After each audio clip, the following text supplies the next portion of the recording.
the toppling of this regime is realistic, but it is a comprehensive operation. The reason it's realistic, though, and the reason in many ways it is inevitable, because the Iranian people do not want this regime. The Iranian people have made it clear that this regime is an occupying regime. It does not represent Iran. It does not represent the Iranian people. Quite the opposite. It is an Islamist regime that has sought to Islamize the Iranian people forcefully. It has sought to eradicate Iranian culture by Islamizing it. And more important than anything else, it has been massacring the Iranian people on the streets. Just a month ago, 40,000 unarmed civilians were massacred in the most brutal and horrific way by the regime's suppressive apparatus. This regime is holding on to power through one pillar, suppression. And it's invested a lot of resource, a lot of time in developing an extensive suppressive apparatus that pervades every level of Iranian society, every level of the provincial structure, right down to the neighborhood level. Dismantling that domestic suppressive apparatus is absolutely key to achieving regime change. Is it possible? Yes, absolutely. With the assets the United States has in the region right now, coupled with Israel, they have enough military force for a targeted operation to start to dismantle and weaken this suppressive apparatus, because the anti-regime protests in Iran weren't a flash in the pan moment. They weren't random.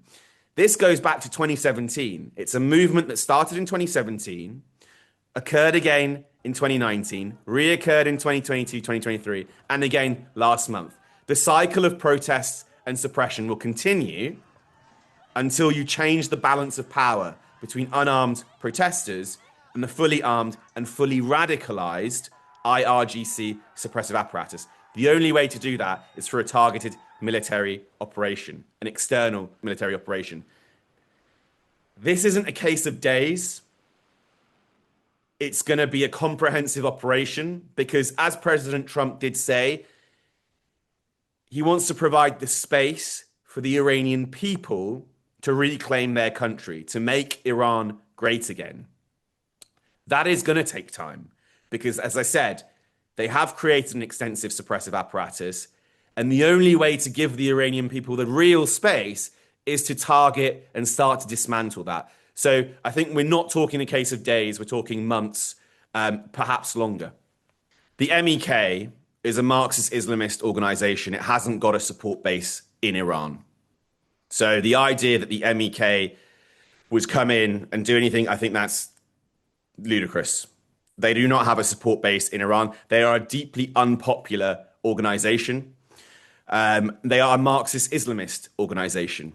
The Iranian people are done with Islamists. And actually, if you listen to the slogans inside of Iran, the students, universities are chanting slogans against far left Marxists. So I think we can draw them out of the equation. The Crown Prince has a social constituency in Iran. We've heard his name being chanted on the streets. He also has support amongst the Iranian diaspora. He's put forward a plan to lead a transition, which, if we look at what's going on inside Iran, there is support for that. Now, this is a long objective. It's not going to be a case of, the regime falls and overnight Iran is going to transition into a democracy. In the short term, it will be messy. But the long-term reward of Iran being a democratic secular state, reintegrated into the international community, having a thriving economy, a modern state. This is what every Iranian wants. That would have huge impact. And the most important impact it would have is the fall of this Islamic regime would land the most devastating blow to Islamist extremism globally, whether that be Sunni Islamist extremism or Shia Islamist extremism. Let's not forget, the leaders of Al-Qaeda right now reside in Iran. They're under the protection of the Islamic regime in Iran. Even though the Islamic regime in Iran is a Shia regime, they have given haven to Al-Qaeda terrorists. So the fall of this Islamic regime would be not only the single most liberating thing for the Iranian people and the Middle East, but it would have a devastating blow. It would land a devastating blow to Islamist extremism, and it would be a huge victory in the war on Islamist extremism and terror. It is going to take time, but the reward is far greater than anything can be. Let's not forget, this regime is the largest state sponsor of terrorism, is the largest state sponsor of Islamist extremism, is the largest state sponsor of anti-Semitism.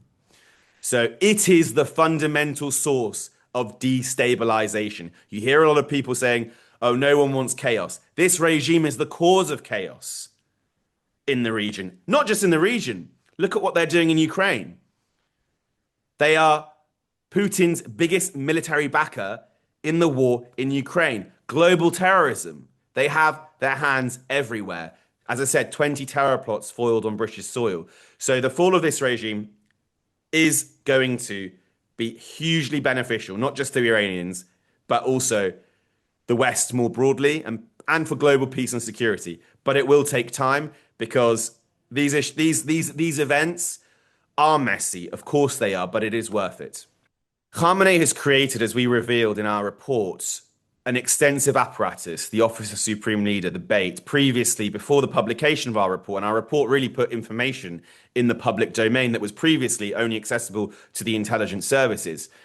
Khamenei has developed this extensive apparatus. He developed this extensive apparatus, a hidden power structure designed to, A, make sure that he has eyes and ears everywhere, across the state, across the government, quite literally every layer of government, but also to ensure regime durability and continuity should he be eliminated or should he be hiding underground in a bunker. He's now been eliminated. There is a power structure there, an invisible state, if you will, that is really calling the shots. His sons are part of that. They're the main stakeholders within that office. So the power vacuum that has emerged isn't actually a power vacuum because the bait is there. It has been designed alongside the IRGC, the Islamic Revolutionary Guard Corps, to fill any vacuum and make sure continuity prevails rather than anything that could have a devastating blow to the regime. If we look at the names that are part of the council that's been the interim council that have formed, Ayatollah Rafi is an individual who is part of that council. I think that's significant. He will have an important role in the future of this regime, however long this regime lasts. Again, an individual that was very close to Ayatollah Khamenei, had deep ties to IRGC and Hezbollah, played a key role in the recruitment of foreign nationals for IRGC terror cells and militias. Keep an eye on Ayatollah Rafi. Keep an eye on his sons, of course. I suspect, however, given the fact that there is this military operation ongoing, there is a coordinated campaign, targeted strikes to eliminate the highest echelons of this regime, Khamenei's sons may want to avoid that. They are still targets, of course, but putting them in the supreme leader's position would make them even more prone to being targeted. So it's a situation that's hard to predict, hard to navigate, but one thing is certain. Until this extensive apparatus of the supreme leader's office, the BAIT, exists, you're not going to see a fundamental kind of breaking down of the system. President Trump's been clear, this campaign will continue until the path is clear for the Iranian people. Targeting, dismantling the BAIT structure, that invisible state, is essential. Targeting and dismantling the IRGC's domestic suppressive apparatus is essential. That would provide the space for the Iranian people to topple this regime. However, let's be clear, the elimination of Khamenei does land a huge blow to the foundations of this regime, and we are, as a result, one step closer to freedom in Iran.